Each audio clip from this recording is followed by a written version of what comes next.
కలిపేసుకున్నాను చూడండి. సో అట్లా కలిపేసుకొని ఒక 2 మినిట్స్ ఆర్ 3 మినిట్స్ అయితే మీరు మూత పెట్టుకొని ఉడికించుకోండి. తర్వాత మూత పెట్టుకొని ఉడికించుకున్న తర్వాత కర్రీ కొంచెం గట్టిగా ఉంటుంది, స్టిక్కీగా ఉండకుండా ఒక చిన్న గ్లాస్తోని, ఒక టీ గ్లాస్తోని 2 గ్లాసులు వాటర్ కానీ, లేకపోతే కర్రీ గట్టిగానే ఉండాలంటే మీ ఇష్టం, ఒక గ్లాస్ అయితే మీరు వాటర్ అనేది తీసుకోవచ్చు. అది మీ ఇష్టం అండి, దట్స్ యువర్ చాయిస్. సో నేనైతే ఒక గ్లాస్ వాటర్ అనేది తీసుకున్నాను. తర్వాత ఇంకొక హాఫ్ గ్లాస్ కూడా తీసుకున్నానండి, నేను చూపించడం మర్చిపోయాను, సారీ. తర్వాత నేను వాటర్ పోసుకున్న తర్వాత చక్కగా మిక్స్ చేస్తున్నాను చూడండి.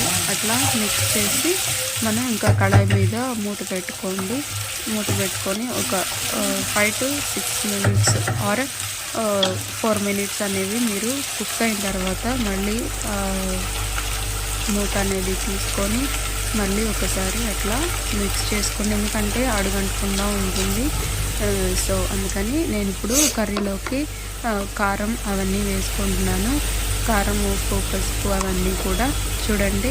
నేను 3 టీ స్పూన్స్ కారం అనేది కర్రీలో వేస్తున్నాను. మా వాళ్ళు కొంచెం కారం ఎక్కువగానే తింటారు కాబట్టి సో నేను కారం కొంచెం ఎక్కువ వేసాను. మీరు తక్కువ తినేవాళ్ళు 2 టేబుల్ స్పూన్స్ వేసుకోండి, కర్రీలోకి చక్కగా సరిపోతుంది. సో నేనైతే 3 టేబుల్ స్పూన్స్ కారం అయితే తీసుకున్నాను చూడండి. మిక్స్ చేశాను. తర్వాత పసుపు కూడా మీకు సరిపడినంత 1 టేబుల్ స్పూన్ అయితే వేసుకుంటున్నాను నేను, ఎక్కువ వేయలేదండి. మీరు 2 టేబుల్ స్పూన్స్ పసుపు కూడా వేసుకోవచ్చు, కలర్ బాగుంటుంది. పసుపు ఎక్కువ వేస్తే కర్రీలో కలర్ అనేది చేంజ్ అవుతుంది, చూడటానికి బాగా కనిపిస్తుంది, చూస్తేనే తినాలనిపిస్తుంది. సో అట్లా మీ ఇష్టం, 1 టేబుల్ స్పూన్ లేదా 2 టేబుల్ స్పూన్స్ పసుపు అయితే వేసుకోండి. సో ఉప్పు అయితే నేను కళ్ళుప్పు తీసుకోండి, కర్రీలో ఎప్పుడైనా సరే కళ్ళుప్పు వేస్తే కర్రీలో ఉండే టేస్టే వేరండి.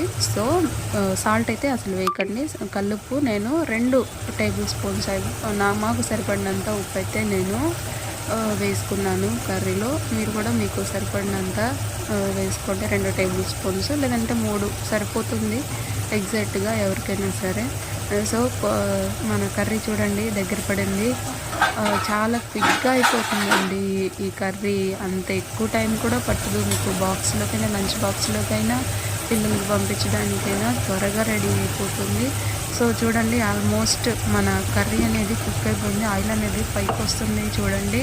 సో ఇంకొక 5 మినిట్స్ ఆర్ 6 మినిట్స్లో మన కర్రీ అనేది రెడీ అయిపోతుంది అని అర్థం. సో చూడండి, నేనైతే కలుపుకుంటున్నాను. ఉప్పు కారం వేసాక ఒకసారి ఉప్పు అనేది కొంచెం టేస్ట్ చేసి మీ టేస్ట్కి తగ్గట్టు తక్కువైతే కలుపుకోండి, సరిపోతే okay, no problem. So curry అయితే ఉడికిపోయిందండి చూడండి, ఆయిల్ మొత్తం పైకి వచ్చి చక్కగా ఎంత బాగా కనిపిస్తుందో, చూస్తుంటేనే తినాలనిపిస్తుంది కదండి. సో కొంచెం నేనైతే కొత్తిమీర 2 ఆకులు అయితే కట్ చేసుకొని కొంచెం పైన అట్లా చల్లుకున్నాను గార్నిష్ లాగా. సో చూడండి కర్రీ ఎంత బాగా వచ్చిందో, కలర్ చూస్తుంటేనే తినాలనిపిస్తుంది కదా. తినాలనిపించిన వాళ్ళు మా ఇంటికి వచ్చేయండి, చక్కగా దావత్ చేసుకుందాం. సో నెక్స్ట్ వీడియోలో కలుస్తాను. వీడియో నచ్చితే లైక్ చేయండి, షేర్ చేయండి, మన ఛానల్ సబ్స్క్రైబ్